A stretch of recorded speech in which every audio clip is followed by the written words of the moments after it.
Interesting question. So that's another part of knowing the ecosystem when you're trying to evaluate how much can I harvest this. Yeah. And we are here, right? Yeah. And that's another question, I guess.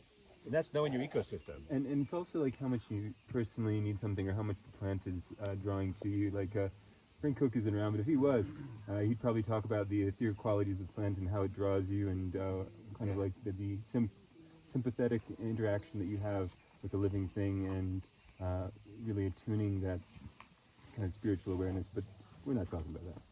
And Osha is one of my top 10, like the Osha is so powerful, healed my children. They used to wear the root in a little pouch around their neck and smell it.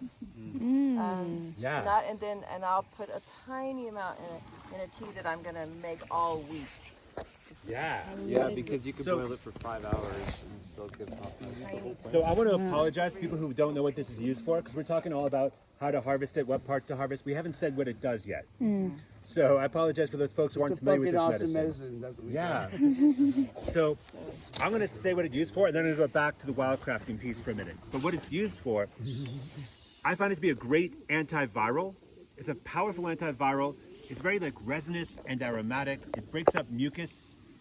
I find mostly in like the upper respiratory, like nose, sinuses, and then the upper chest. I don't find it that useful for when it goes down to like bronchitis, pneumonia. It doesn't seem to reach that far down. It seems to be more between like here and here. Like nose, sinuses, upper chest. Chest cold. One of my favorite herbs for a chest cold. I put this in my, of course, being a clinical herbalist, I put together a different formula for every client that I see, even with the same condition. But I also started seeing a lot of people who had COVID, and I had to put together like I put together a Novid formula. And Osha was one of the herbs that was in that. So this could be part of a protocol. I wouldn't use it, you might be able to just use it by itself, but I'm using it in combination with other herbs.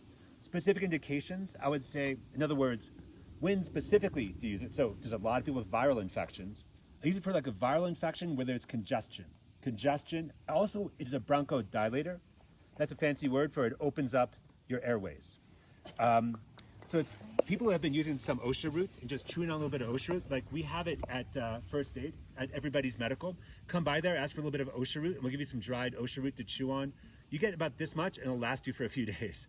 But we've been giving that out for like altitude sickness and like adjusting, because it helps like as you get a real deep breath, just opens things up, gets that mucus out of the way if there's any mucus, but it just really helps open things up. Didn't they give like oxytocin too? Does it have something to do with oxytocin? Not as far as I'm aware, but okay. Don't know. So why don't you use the leaves like Sicily? Sorry, he was. Yeah, I don't know that the leaves don't seem to have as much of the aromatics as the roots. Oh, the aromatics. Yeah.